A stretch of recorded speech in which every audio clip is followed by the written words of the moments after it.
Bonjour les cinéphiles, et ça fait déjà un moment que j'ai pas fait de critique, putain que le temps passe vite. Si vous avez regardé un petit peu le début de mes vidéos, vous savez que je suis un fan de Spider-Man. Parce que j'ai fait cette vidéo il y a à peu près un peu plus d'un an. Oh là là, que le temps passe vite! Et si vous avez regardé ces vidéos, vous savez que je n'ai pas du tout apprécié la façon dont ils ont tourné Spider-Man dans le MCU. Parce que je trouvais que c'était une façon ridicule, qui ne rendait pas du tout hommage au personnage avec des scènes d'action molles, basiques, mal filmées, et une réalisation toute moisie. Mais j'avais espoir pour Spider-Man Far From Home. Putain, mais Far From Home quoi, sans déconner. Déjà que Homecoming c'était pourri, mais Far From Home. Spider-Man loin de chez lui. Franchement, je suis allé voir ce film au cinéma avec un minimum d'espoir. Et... il est mieux qu'Homecoming, mais c'est toujours l'un des plus faibles Spider-Man qui ait jamais été réalisé quoi. Bon, pour être franc, pratiquement tous les points d'Homecoming ont été améliorés, sauf un en particulier qui a été carrément empiré, je m'expliquerai après. Mais ouais, j'ai été surpris, le film est bien, ouais, il est bien, il est sympa quoi, il passe bien le temps. Pour commencer, les qualités.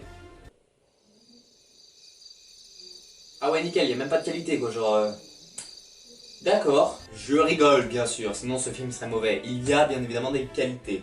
Pour commencer, cette fois-ci, les scènes d'action sont cool. Elles sont pas ouf, hein, mais elles sont lisibles, elles sont vraiment sympas à regarder.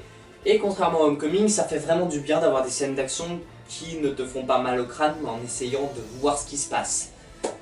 Ouais, le réal s'est amélioré sur ce point, je veux bien le reconnaître. Les acteurs sont tous au top, les gentils comme les méchants. Mysterio joué par Jake Gyllenhaal est juste génial, franchement. Et franchement, c'est de loin la plus grosse qualité du film, tous les acteurs sont vraiment au top. Et si seulement tous les points critiquables d'un film étaient au même niveau que les acteurs, ce film serait génial. Sauf que, non, évidemment. Mais bon, pour l'instant on va rester sur les qualités et on va parler de la romance MJ Peter. Ok. Elle est à la fois bien et à la fois toute pourrie. Disons que... ouais, ça va, elle est mignonne la romance. Elle fonctionne, sauf que...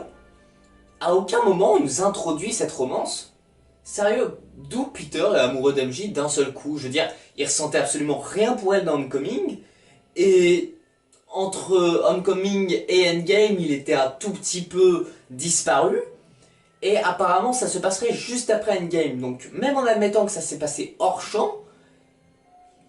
ah, il manque un truc quand même, hein. Mais bon, la romance en soi est plutôt sympa. Elle est vide, mais d'un côté on a vu beaucoup mieux, de l'autre on a vu bien pire. Et enfin, le méchant est génial. Mysterio est juste trop bien. Putain, en fait, ce réal il est super doué pour écrire les méchants. Non, sérieux, pour mettre en scène des méchants, il est vraiment doué. Il suffit de voir le vautour dans Homecoming, il était génial. Mysterio dans Far From Home, il était génial aussi. Vraiment, c'est vraiment la seule qualité que je peux accorder à Jon Watts. Ces méchants sont géniaux. Bon, je peux aussi accorder cette qualité à Sam Raimi et à Mark Webb. Oui, à Mark Webb aussi. Hein, non, et ces méchants sont géniaux, ok? Et bah, je viens de passer toutes les qualités en revue. La mise en scène, bah, elle est toujours très basique, très molle. Bon, il y a 2-3 bonnes idées, il y a des améliorations par rapport au premier film, il y a un petit peu de voltige cette fois-ci, mais pas beaucoup. Mais ça reste très basique dans l'ensemble, même les frères Rousseau font mieux quoi, c'est dire. Comme je l'ai dit tout à l'heure, on nous balance la romance un peu n'importe comment, donc en gros je le traduirais par Peter est amoureux d'MJ parce que ta gueule, voilà, parce que scénario, c'est tout simplement, voilà, il n'y a pas de scénario, voilà, il est amoureux, enfin. Un autre problème, Tante May qui aide Spider-Man.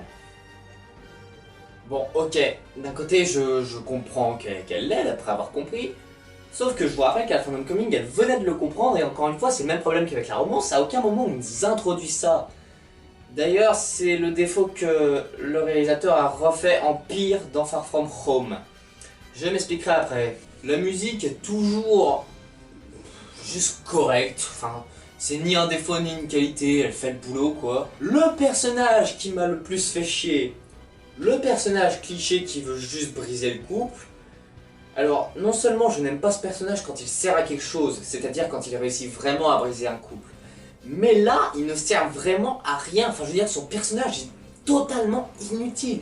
Il est vide. Il se passe rien avec lui. Il sert à rien. C'est même pas le mec qui apprend de ses erreurs à la fin. Non, c'est juste le gros con du film avec Flash Thompson. Et enfin, je sais qu'il y en a qui vont être surpris, mais je déteste le retour de Jameson. J'adore cet acteur, j'adore son personnage dans la trilogie de Sam Raimi, hein. Mais ça n'a fait que me rappeler que j'attends toujours Spider-Man 4, et ça fout les boules, vraiment. Et enfin, le plus gros défaut du film.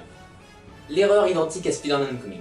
Quand Aunt May découvre l'identité de Peter, ça se termine par une blague. Une blague! Putain, c'est censé être un moment limite dramatique, tragique, horrible. Elle découvre pas son fils, mais que l'enfant qu'elle considère comme son fils risque sa vie tous les jours. Elle découvre qu'il risque sa vie, elle découvre qu'il peut mourir à tout moment, et ça se finit par une putain de blague. Dans Far From Home, c'est bien pire. Donc Jameson révèle au public l'identité de Spider-Man. Et ça se termine par une blague, vous vous foutez de ma gueule. Bon, ok.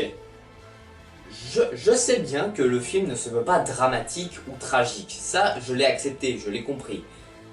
Mais s'il y a un moment qui devait être dramatique, c'est justement ce moment-là, quoi. À ce moment-là, Peter se rend compte que sa vie est littéralement foutue. Attendez, mon côté fanboy prend le dessus là. Pour que cette scène soit parfaitement réussie, il aurait fallu un pétage de plomb. Si j'avais fait le film, j'aurais fait la scène en plan séquence déjà, en plan séquence tout le long. À partir du moment où Jameson révèle l'identité de Peter, on a un long plan sur Peter justement, et là d'un seul coup, bam, il saute sur le truc et il démolit le projecteur, la télé, je sais plus ce que c'était dans le film, et il démolit tout ça. Et à ce moment-là, t'as MJ derrière qui essaie de l'empêcher, tout ça, enfin... C'est en mode arrête, c'est trop tard de toute façon. Sauf que à ce moment-là, Peter perd la tête. Pourquoi? Parce que justement, il se rend compte qu'à partir de ce moment-là, toutes les personnes qu'il aime sont en danger. C'est normal qu'il pète un plomb. Ça aurait été logique avec le personnage même, je dirais. Et après avoir vidé sa rage sur l'écran, il s'arrête enfin et il tombe dans les bras d'MJ. Et là, tu coupes la scène, et là, t'avais la scène parfaite. La scène parfaitement réussie. Et si tu voulais même rajouter plusieurs choses, tu pouvais faire en sorte que le reflet d'MJ aille dans l'œil de Spider-Man, un peu comme ils avaient fait dans la première trilogie de Sam Raimi, pour montrer que MJ est vraiment terrorisée d'un seul coup. Pour la première fois, elle est terrorisée par l'image qu'elle voit de Spider-Man. Là, la scène aurait été juste géniale. Ça aurait été beaucoup plus impactant, ne serait-ce qu'au niveau tragique, mais ça aurait été aussi beaucoup plus impactant au niveau du film, tout simplement. À partir de ce moment-là, toutes les personnes qui l'aiment se retrouvent en danger. Toutes les personnes qui l'aiment sont devenues une cible pour ses ennemis. C'est pas étonnant qu'il ait envie de péter un plomb. Mais non, allez, au lieu de ça, ça se termine par une blague. Bon, c'est un peu tard de toute façon.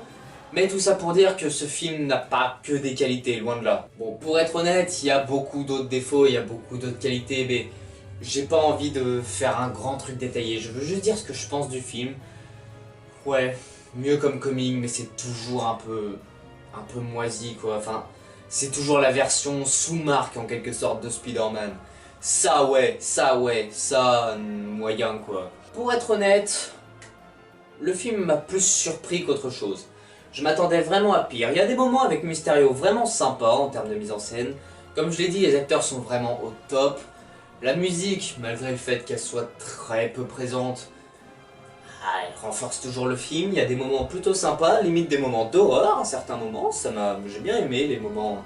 Par exemple, la momie Iron Man qui fonce vers Spider-Man, ça c'était sympa, franchement, j'ai beaucoup apprécié. Ouais, je dois admettre que ce film m'a plutôt surpris malgré ses quelques défauts. Et j'avais peur d'ailleurs qu'ils allaient faire de Spider-Man le nouveau Iron Man, ce qui est plus ou moins arrivé, mais non. Grâce à un dialogue d'Happy, on comprend que personne ne peut être Iron Man. Mais à ce moment-là, en fait, il comprend aussi qu'il n'a pas besoin d'être Iron Man. Parce que Peter, c'est Spider-Man et pas Iron Man. Et c'est ça la morale du film, en fait. Il doit affronter les choses à sa manière. Il faut pas un nouvel Iron Man, mais il faut un meilleur Spider-Man, tout simplement. Et j'avais vraiment peur qu'il l'encourage vraiment à devenir le nouvel Iron Man, sachant que dans Homecoming, on l'encourageait justement à ne pas être comme Tony. Mais du coup, non, ça va encore. Donc ouais, ce film était bien, ouais, je lui mettrais un 12 sur 20, quoi. Tout a été un peu amélioré par rapport à Homecoming, mais j'ai vu une amélioration bien meilleure. J'espère en tout cas que cette vidéo vous a plu, vous avez le droit bien évidemment de ne pas être d'accord avec moi, je rappelle que je ne suis pas l'avis général. Abonne-toi et bye.